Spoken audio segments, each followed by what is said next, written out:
All right, welcome everybody. I think we can go ahead and get started. I'm sure there's going to be still some people that are showing up, but wanted to thank everybody for coming. First, I wanted to make sure I thank Sunder and the Division of Pulmonary and Critical Care Medicine.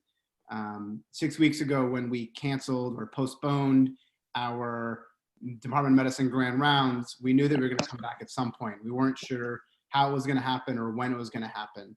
And as the weeks went on and everybody was anxious about what was going to happen clinically, what was going to happen with our lives, we knew that we wanted to move on to continue developing ourselves as patient care clinicians and educating. And Sunder and the Division of Pulmonary and Critical Care Medicine started to take this under their wing with these Friday at noon conferences. So they started this 3 weeks ago, invited us to them, and they've been fantastic conferences. Working with them, we've now decided to reincorporate Department of Medicine grand rounds, and we're going to be doing this in conjunction with the Division of Pulmonary and Critical Care Medicine, working with Sunder and Sabiha and the fellows to make sure that we're continuing the education of all of us and improving how we can take care of our patients with COVID-19 and expanding it. So we're going to start today with a session, and all of these sessions are going to be COVID related. And you can actually go to the website, and you can see on the website all of the upcoming sessions that we're going to have, and I'm going to direct you to that right now. But on our website, you can see the upcoming grand rounds that we have. So today, obviously, we have Philipp from the Chief of Hematology and Program Director for the HemOnc Fellowship is going to be talking to us. And then coming up next week, we have the Chair of Bioethics at New York Medical College, who's going to be talking to us about bioethics of caring for patients with COVID-19. We're going to have Andrew Brooks, who's the COO who developed the saliva testing at Rutgers. He's going to be talking to us about testing for COVID-19. Then Sugit is going to lead a morbidity and mortality on May 15th.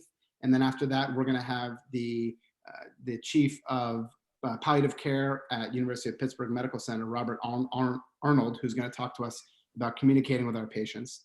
And then Richard Mann, the Chief of the Division of Nephrology, is going to talk to us about renal complications in COVID-19. And then you can go, we have a YouTube site that everybody can go to now that has all of the videos. It has the past videos that Pulmonary has had, and we're going to be inserting all of these videos onto them in the future. So I now want to introduce Renuka Rajagopal, who is the second-year fellow in one of the second-year fellows in the Division of Pulmonary and Critical Care Medicine, and she's going to start us off. So thanks, Renuka. Hi, everyone. I can't see my slides for some reason. Okay. I just wanted to make sure everyone is able to see my slides. Not yet. Not yet, okay. Mm-hmm.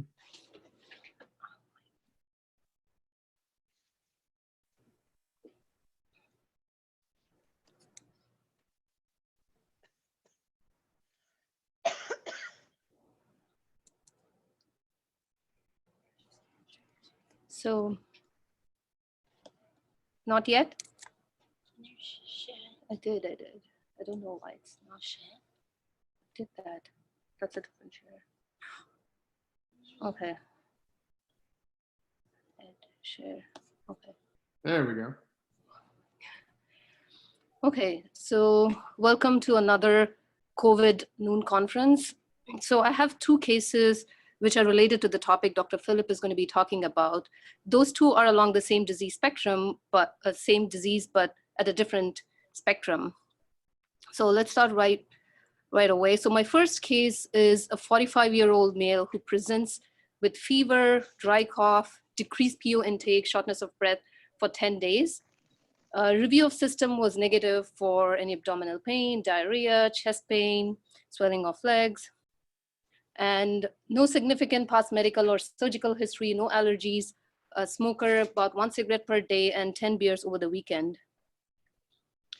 So on exam, I just wanted to mention the weight. I'll talk about it in a second once we get to a few slides ahead. So the patient weighed 75 kilos, BMI of 29.77. In terms of the vitals, the oxygen saturation was 78% on room air. So they had to put the patient on 4-liter nasal cannula, and he was saturating 98%. And the patient was advised to self-prone in the ER. And his exam was also significant for tachypnea. And rest of the exam was noted as unremarkable. So day one, on the day of admission, patient required nasal cannula, and he was started on hydroxychloroquine and 40 milligram of Solumedrol because he was on day 11 of symptoms, which is the second week. And he was also started on enoxaparin 20 milligram Q12. This is where I wanted to point out that the patient weighed 75 kilos, so this may not be an adequate dose if we are considering therapeutic anticoagulation. And the admission labs, the white count was 8.7, and the significant value, as you can see, the D-dimer was slightly elevated along with the fibrinogen. Rest of the labs looked pretty unremarkable. And this was a chest X-ray on admission. You can see these diffuse alveolar opacities bilaterally, which is consistent with what we suspect in a COVID patient. And day two, patient had increasing oxygen requirement. At this point, they had to put him on high flow 90% along with non-rebreather. And the MICU screen was called. They recommended to continue the current level of care, advised to self-prone. At this point, the enoxaparin was actually increased to 80 milligram Q12R, which is more closer to the therapeutic anticoagulation range. And this was the day when the MICU screen was called. You can see how these alveolar opacities have become like kind of more confluent, and that explains the deterioration in the clinical status. Day 3 and 4, the oxygen requirement after the Lovenox was increased to 80, kind of stabilized, but he continued to remain on high flow 85%. So day 5, a decision was made to administer 1 unit of convalescent plasma. And the rest of the days through day 6 to 8, there was a continuous improvement in the oxygen requirement. Patient required 15, and then the oxygen requirement went down to 8 and 6. And this was kind of an oxygen saturation, oxygen requirement curve the patient was on. As you can see, in the beginning, he was around 4 liter, and the oxygen requirement went up to 30 non-rebreather and high flow, and then it kind of stabilized and actually it improved. So this goes along with inflammatory markers, which you can see is trending down. So as of 21st, it was almost touching the baseline, and so was the D-dimer. And this was the X-ray 2 days ago, although the X-ray still looks pretty similar to what it was, but clinically, patient is doing much better, and he is on 6 liter oxygen and being transitioned to Eliquis from Lovenox. So he's waiting to be discharged. So that was a happy ending. Not so much for the next case. So the second case is actually a 49-year-old male who presented with the following symptoms for 6 days: fever, chills, dry cough. And again, you can see he is almost into 2nd week of his symptoms. He was using NyQuil and was self-isolating himself. No significant past medical history, no allergies, not a smoker. And in terms of relevant exam findings, he was tachypnic with a respiratory rate of 30s on admission, and again, requiring 4 liter of nasal cannula on admission and saturating 98%. And rest of the exam was documented as unremarkable. And this was the labs on presentation. The extreme left-hand side is what we presented as. You can see the white count was 12.6. Not really significantly elevated. Rest of the labs, the rest of the CBC looks okay. And you can see on admission, the D-dimer was 913. And if you keep going to the right of the screen, you can see how the D-dimer is trending up. We'll see how it reflects on the clinical course. And this was the X-ray on presentation. Again, diffuse alveolar opacities on both sides, but there is a suspicious left lower consolidation on the X-ray you can see. So patient was started on hydroxychloroquine and cap treatment. So this was one of the cases where procalcitonin was not borderline, which was actually conclusive at 3.9. Day 2, there was increasing oxygen requirement, 6 to 8 liter. So I just wanted to point out that day 1, the patient was started on therapeutic prophylactic Lovenox on day 2, which was at 40 BID. And day 3 and 4, patient had increasing oxygen requirement with high flow 90%, 30 liter, and on non-rebreather. And day 5, again, the patient continued to worsen with oxygen requirement at 100% high flow and non-rebreather and was in significant respiratory distress. At this point, patient was upgraded to MICU for closer respiratory monitoring.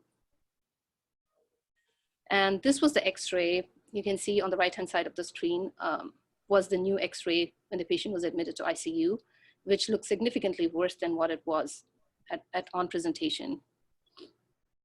And the labs, you can see the white count didn't change much. There was maybe a slight increase in the white count with significant neutrophilia, but otherwise it's pretty unremarkable.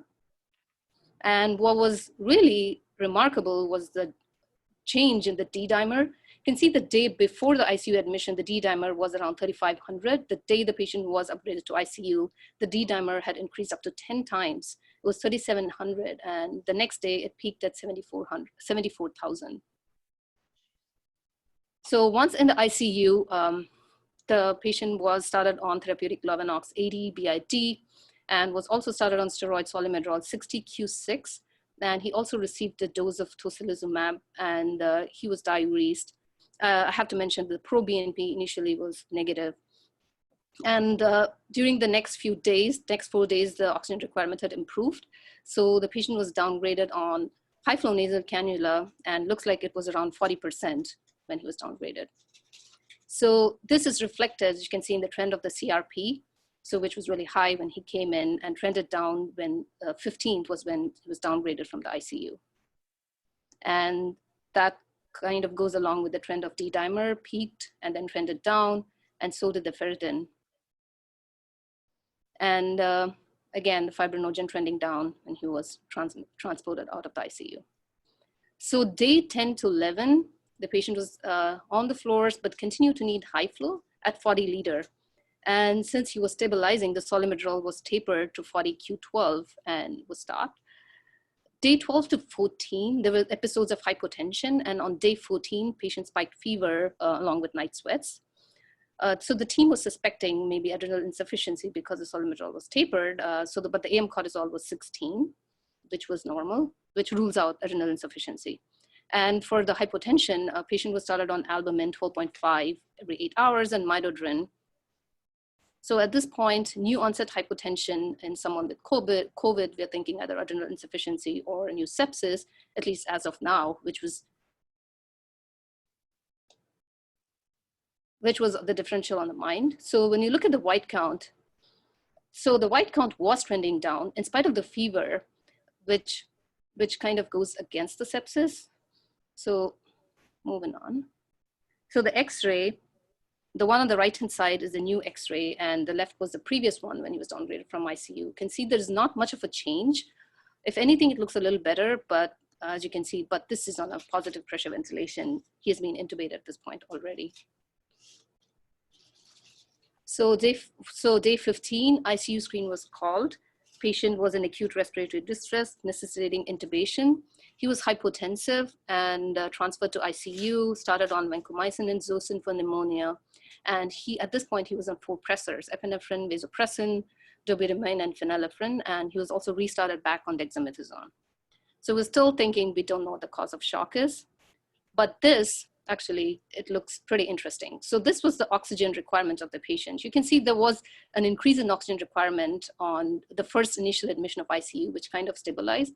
But what's really interesting is the takeoff here on 20th, when you can see a steep rise in oxygen requirement. So it tells us that something acute happened on day 15. And that's kind of reflected in the pulse ox readings. You can see on day 15, at this point, this was right before he was intubated, you can see how the pulse ox dropped to 72 on the high flow he was on.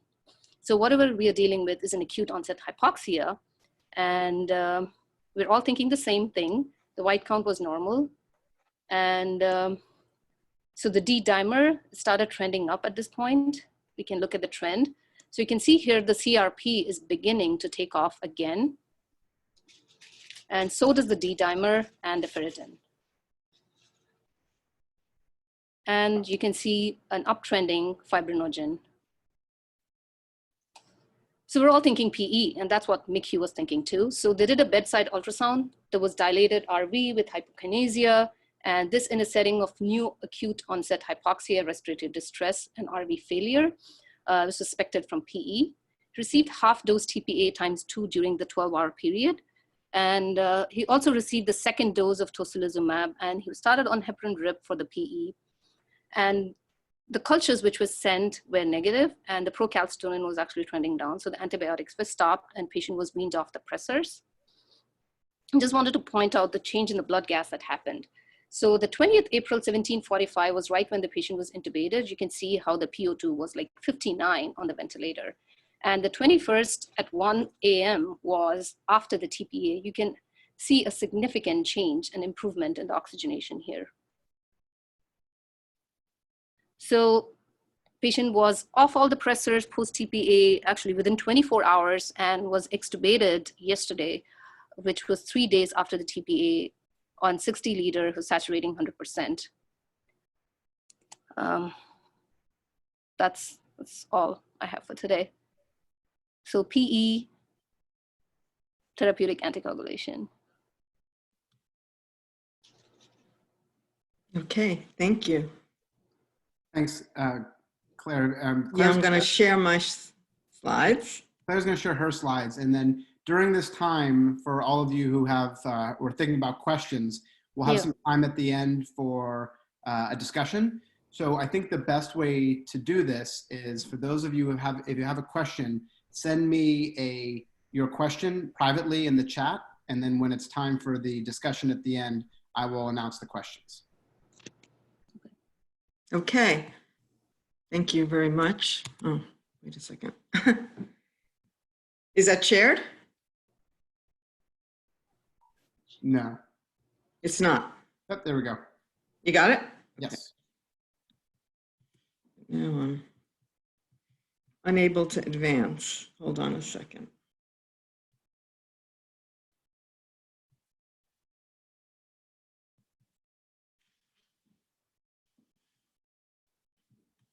Okay, there we go. So I just wanted to start by highlighting a Washington Post article from 2 days ago that I was sent. And it's not really the title of it that's so unusual, or that's not unknown, I think, to most of the group. But what is that it crept up on us. So this issue of thrombosis was really not initially recognized. And actually in our institution, probably close to 300 cases had been admitted. I got an informal text from Dr. Hussein one day, and colleagues were noticing similar findings. Actually, New York hospitals had already had, in many of them, over 1,000 cases before this was recognized. And internationally, the first ISTH, or International Society of Thrombosis Hemostasis webinar on thrombosis didn't occur until April 9th. So this was really something that really crept up on us. So I wanted to go through, and I think these two cases really illustrate some of the manifestations, which I wanted to go through some of the literature on COVID coagulopathy, microthrombus, microangiopathy, and venous thrombosis, and finally touch on the implications of anticoagulation management as a result of that.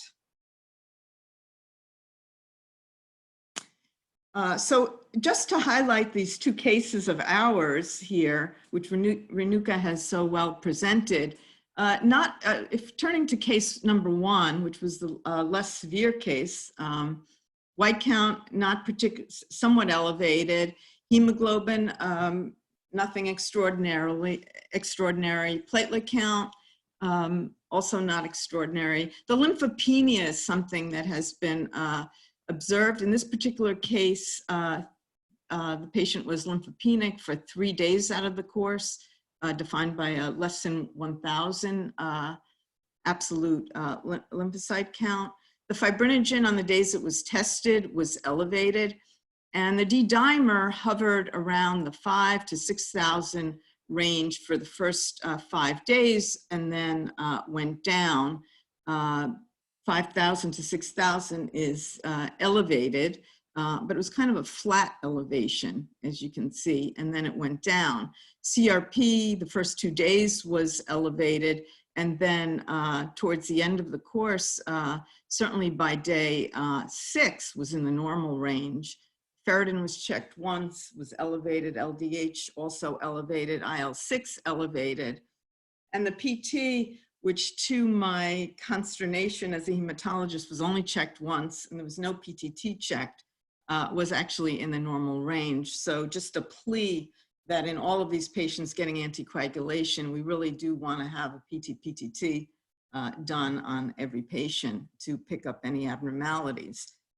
Going to the second case, again, nothing much on the white count, the hemoglobin, the platelet count. The lymphocyte count was low to begin with and has steadily decreased throughout the course. PT was first checked on day 9. Again, that's a concern to us as hematologists, but it wasn't very elevated. And the PTT was normal.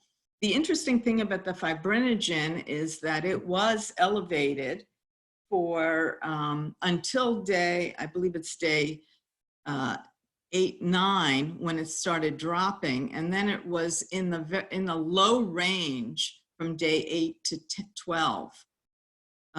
Then it did go up, but this is a concern, and potentially a 147 could be a bleeding risk, but it's not sort of on the cusp there, but it's something that in these ill COVID patients, we definitely want to follow closely. Again, the fibrinogen, ferritin was elevated throughout, LDH as well, nothing too remarkable about that. The D-dimers had an interesting course in that on day 1, it was elevated at 1,000, but again, this is lower than the other patient who was running around the 5,000 to 6,000 mark, and then had this spike up to 37,000 and 74,000. But what I wanted to bring to your attention is that during this very sick period where the patient developed the probably the massive pulmonary embolism, the levels were actually trending quite low. This bump up to 17,000, I suspect, is after TPA, which is not unexpected. So in general, this D-dimer was not particularly helpful in the diagnosis in this particular patient. IL-6 was tested once and it was markedly elevated. The CRP seemed to nicely did follow actually quite well the acuteness of this patient's course.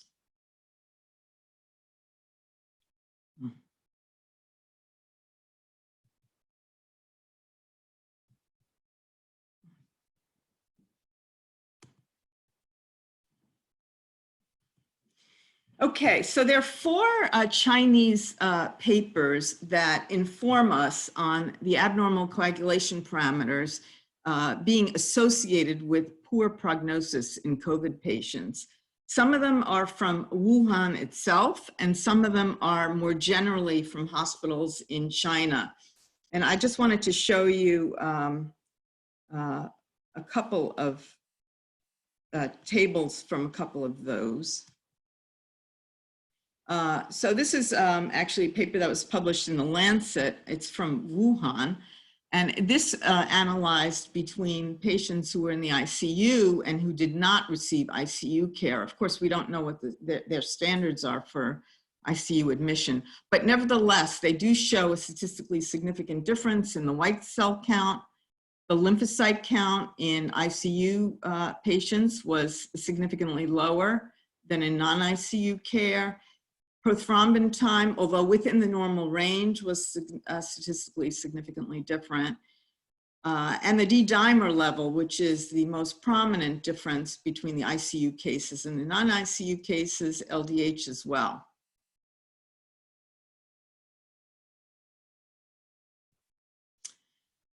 This is another paper which looked at survivors versus non-survivors, and similar findings with survivors having a higher D-dimer level than non-survivors.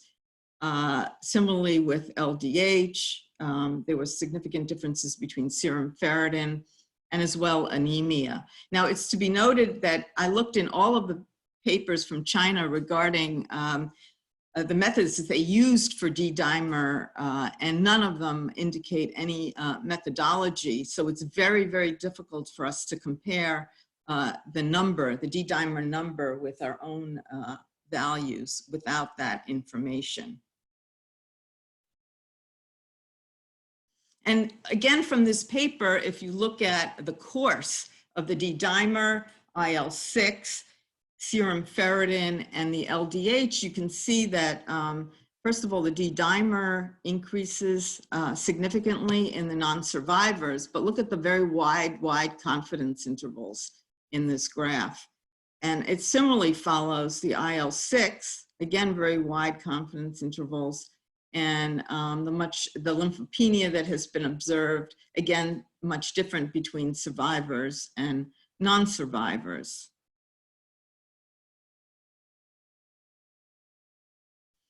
I put this up. This is also from the paper from China.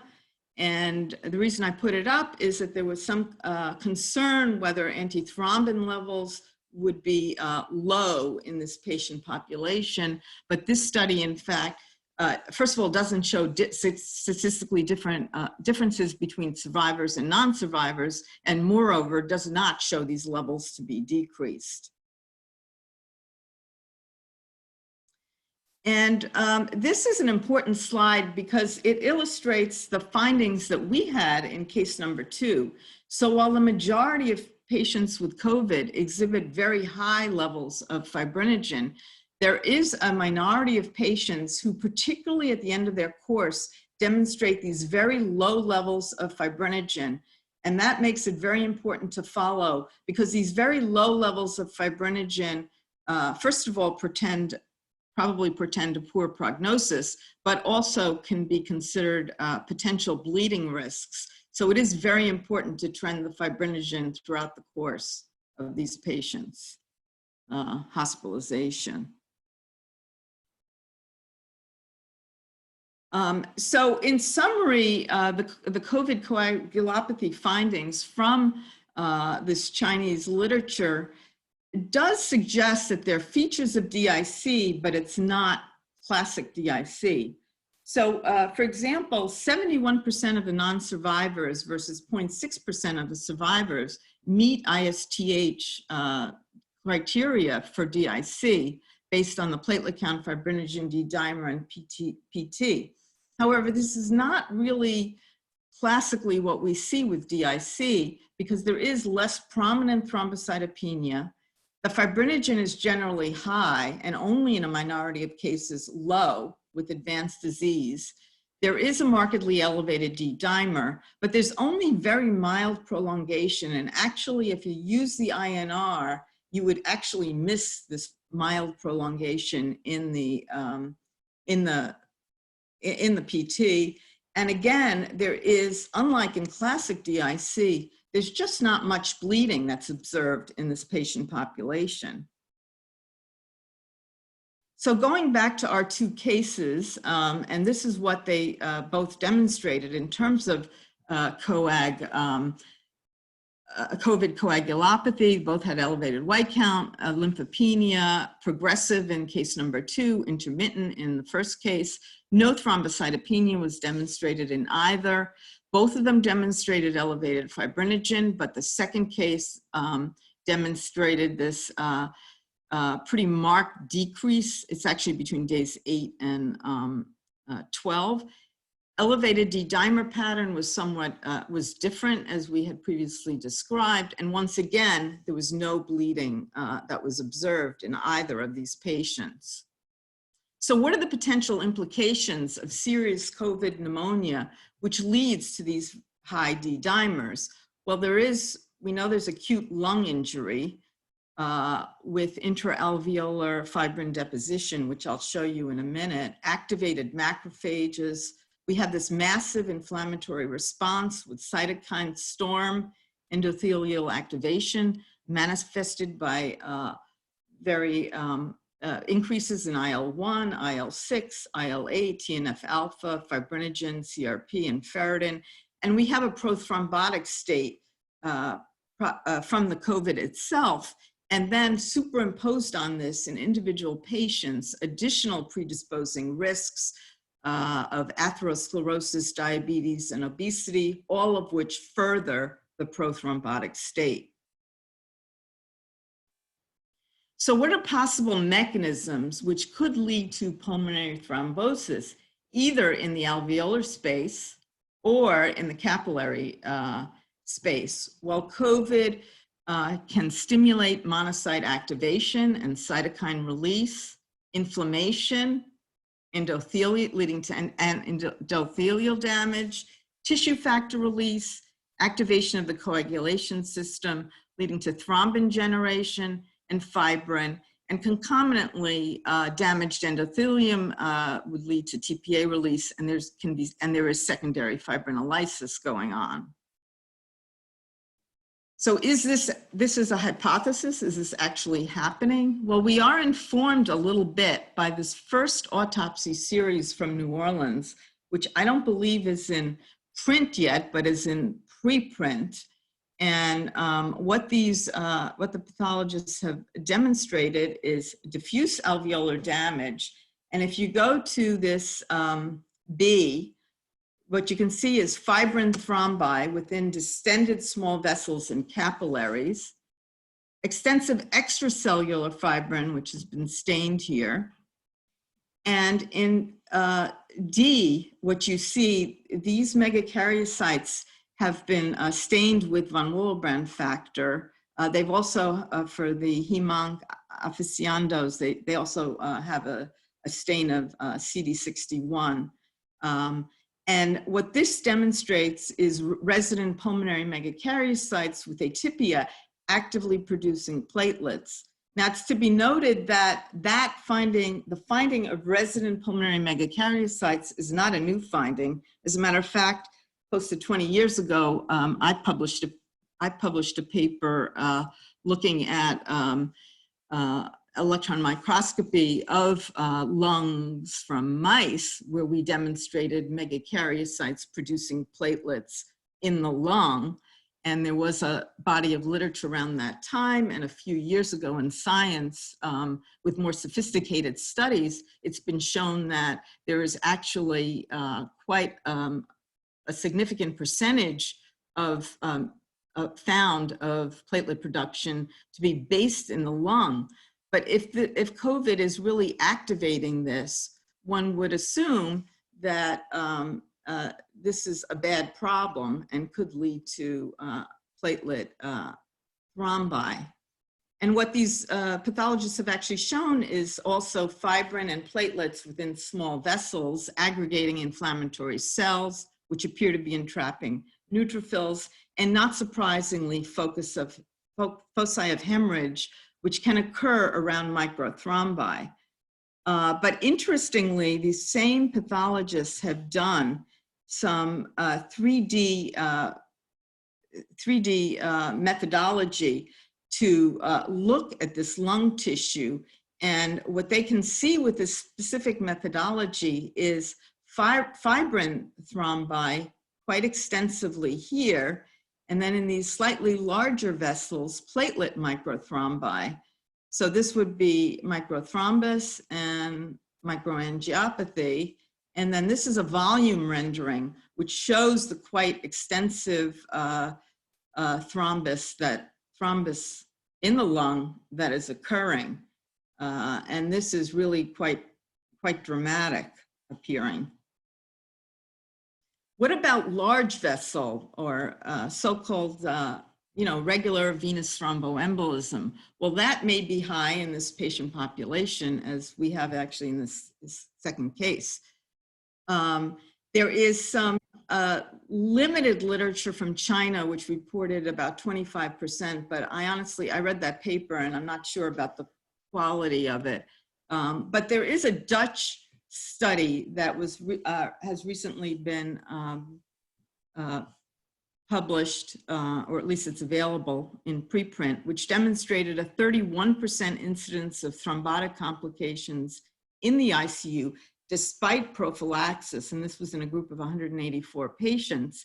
And some of these patients actually were on what we would call intermediate dose prophylaxis or higher dose prophylaxis. So this is a fairly high incidence that was reported. There's also an unpublished Northwell publication in which they screened their ICU patients with bedside Dopplers, and they found a 40% DVT. And again, these were in patients who had received standard prophylaxis.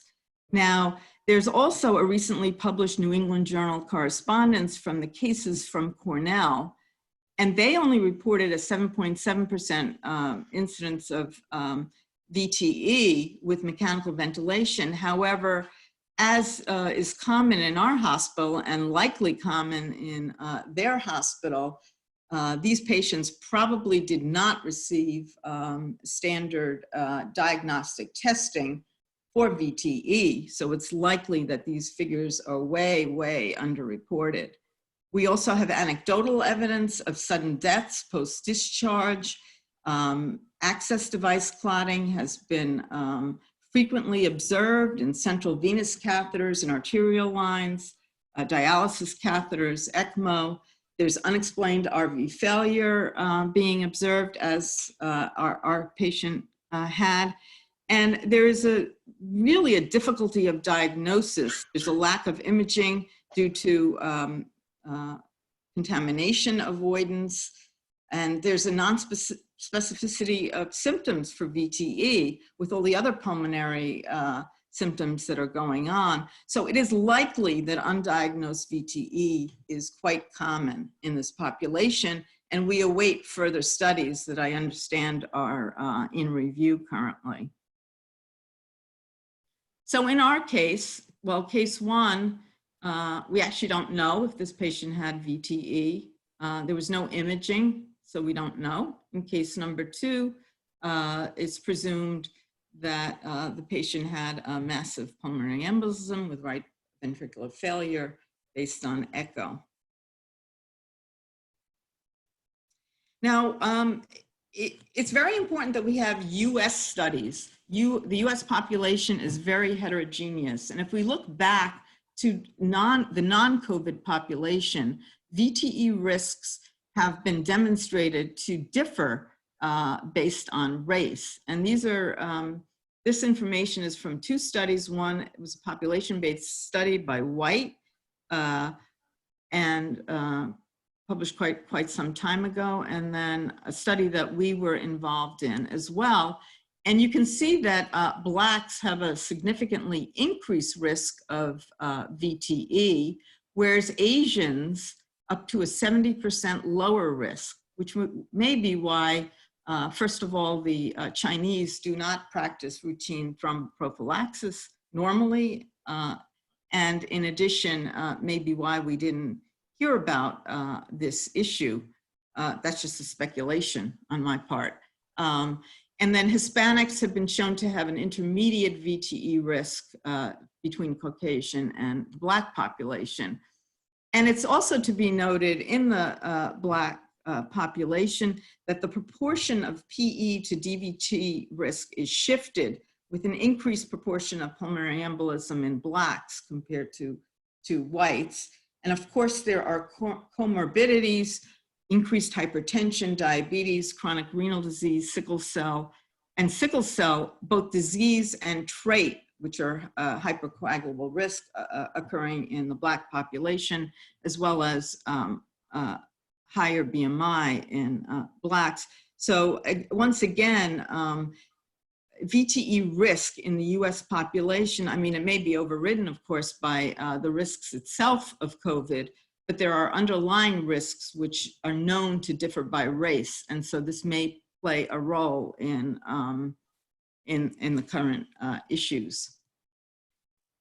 So going to the anticoagulation that these two cases received, we can see that the first case, I thought the patient received 60 milligrams Q12, which would be a little bit higher than the intermediate dose prophylaxis we're currently recommending, but I'm not sure. And then by day 2, when the oxygenation was increased, the enoxaparin was increased, and by day 10, the patient was prepared for discharge, presumably for post-discharge anticoagulation. Case 2, here the patient was started on intermediate dose prophylaxis, but it was on day 2 after the oxygen was increased. Thank you. And then not increased to full dose therapeutic until day 6. And then by day 15, patient was on IV heparin and received TPA ×2. So the benefits of heparin anticoagulation versus no anticoagulation. So this is the Chinese study which looked at it which only showed a statistically significant difference with very high D dimers. So we don't really have studies to inform us as to the choice of anticoagulation best for the COVID patient. But in general, if you look at it, unfractionated heparin has a much stronger anti-inflammatory effect than certainly than DOACs, and stronger than low molecular weight heparin, although low molecular weight heparin does have anti-inflammatory effects as well. There is a concern in fractionated heparin about the frequency of draws and IV monitoring in these isolated COVID patients, and to minimize contamination. And the APTT may not reflect the anti-10A due to high factor VIII levels. It is short acting, which is good in the acute setting, but the other concern is the risk of HIT is higher in unfractionated heparin than in low molecular weight heparin. And so we are concerned about the development of HIT in this patient population that's already very hypercoagulable. We don't recommend DOACs because of the, again, in the hospitalized patient, because of the lack of anti-inflammatory effects, drug-drug interactions. It's also pretty long acting, and there's a concern about absorption in the vented patients. So is there a role for TPA? Well, this patient received, the second patient received it. Well, there are 3 cases reported among COVID patients with improvement, and they received their 25 milligrams over 2 hours, followed by a drip for 22 hours, then heparin. There are anecdotal cases elsewhere, and obviously studies are needed to determine the dose and whether repeat dosing is beneficial. And I wanted to just spend a second discussing, should D-dimer be used for anticoagulation management? And we feel no. There's low specificity. It's increased in a whole host of disorders, including presumably this one, with or without VTE. There are a number of pre-analytic variables you have to be cognizant of, including hemolysis. And finally, I guess the instrument maintenance is needs to be higher because there are a lot of clogged coag machine needles in COVID patients, and I don't know how that's impacting some of these lab results as far as accuracy. So when should COVID patients receive anticoagulation? Well, I think it's pretty clear, and both the American Society and the International Society are recommending this, that all hospitalized COVID patients on admission, unless precluded by excessive bleeding risk, should receive some form of anticoagulation. And COVID discharged patients should be considered for anticoagulation post-discharge, particularly because they're being admitted still with inflammatory states. As we noted, the case 1 on day 14 still had a D-dimer level of over 1,000, which is elevated. The next question is, should hospitalized COVID patients receive standard or intermediate dose prophylaxis or full dose anticoagulation? And that there are no randomized studies. So there are three basic options, as I've outlined here on the slides. We're kind of a middle kind of the road group. So we picked the middle kind of the road option. We feel the most comfortable with that. So what is the rationale for intermediate dose anticoagulation prophylaxis? Well, as opposed to standard. So COVID patients are admitted very late during the course in this pandemic. They're likely much sicker than the medically ill hospitalized patients that were studied in prior anticoagulation prophylaxis trials. They appear much more hypercoagulable, and there is emerging data on high ICU DVT rates despite prophylaxis if screening Dopplers are done.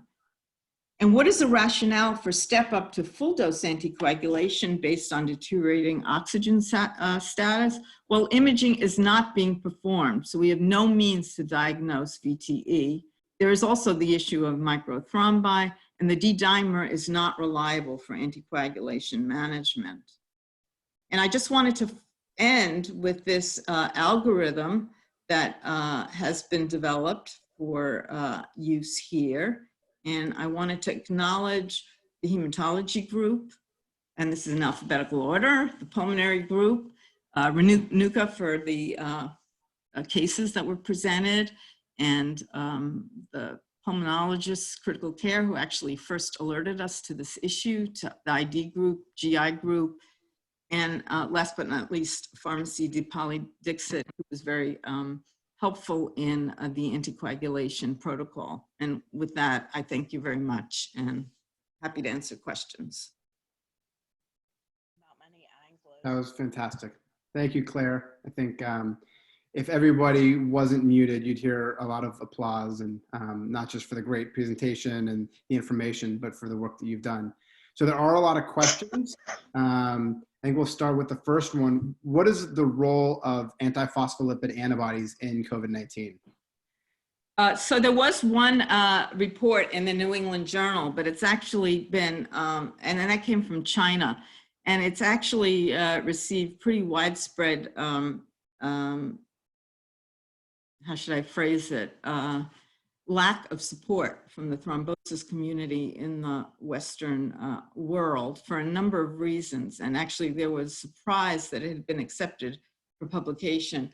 Well, for one thing, it's not uncommon to see, one would expect to see anticardiolipin antibodies in patients with inflammatory state. And that's why the definition requires actually two moderate levels over 40, 12 weeks apart. And then the second thing is that that report had no levels that were reported. So we don't even know whether the levels reached what we would consider.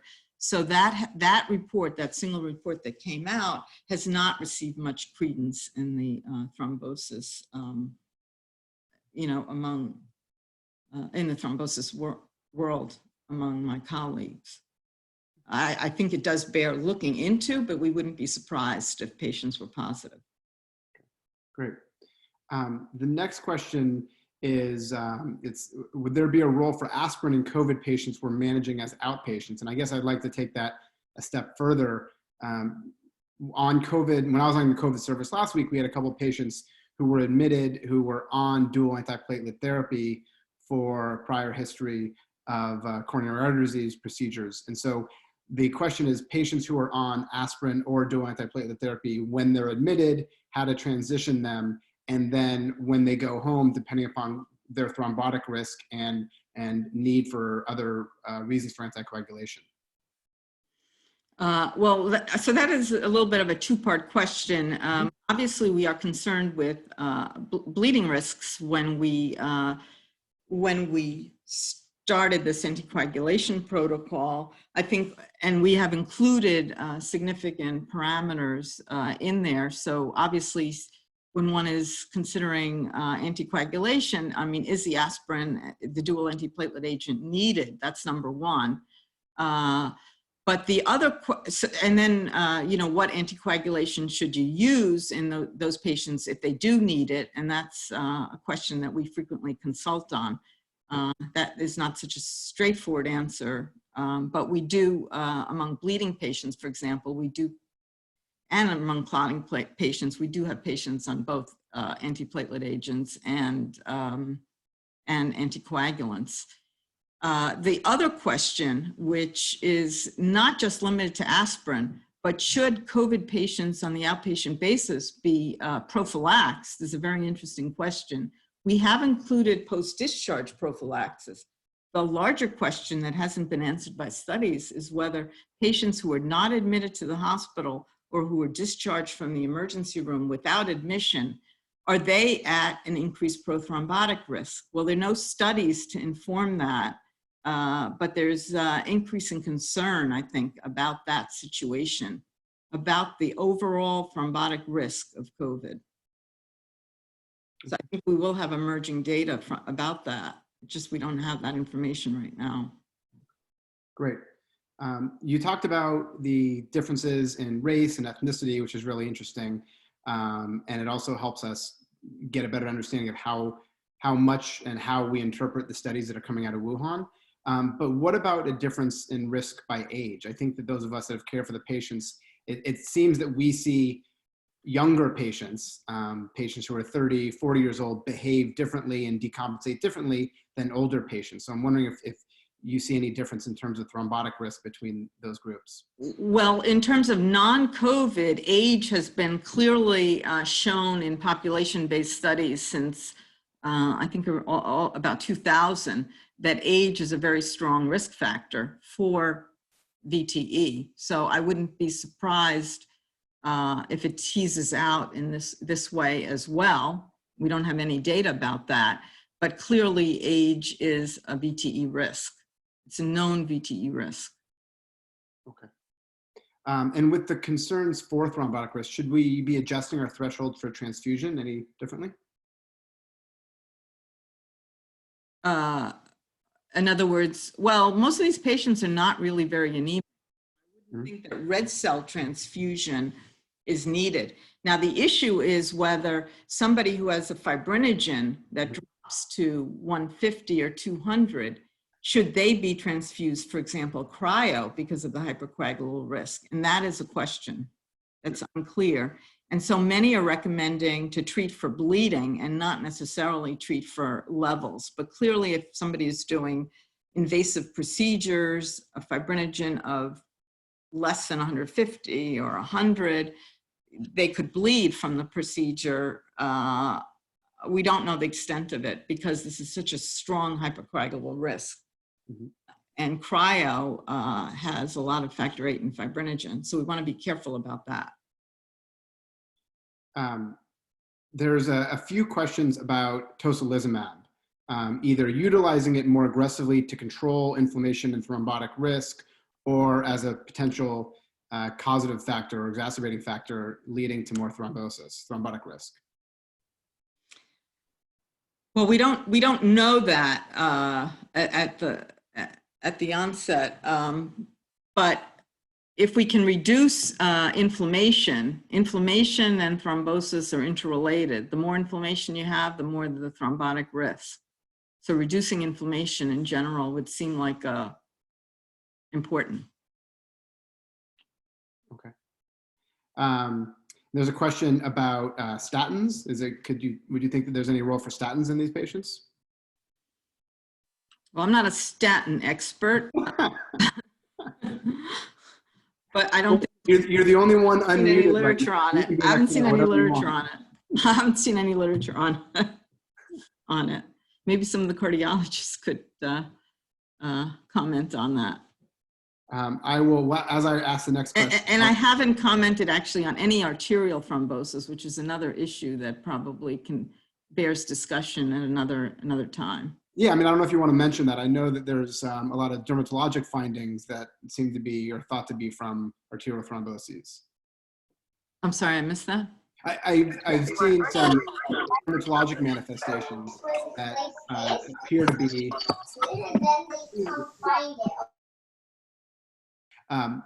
there appear to be some dermatologic manifestations that look like they are from arterial thromboses. And that bears looking into. I'm sure it's high. He's not gonna- All right. Well, in the interest of time, I think maybe what I'll do is I will post some of the questions.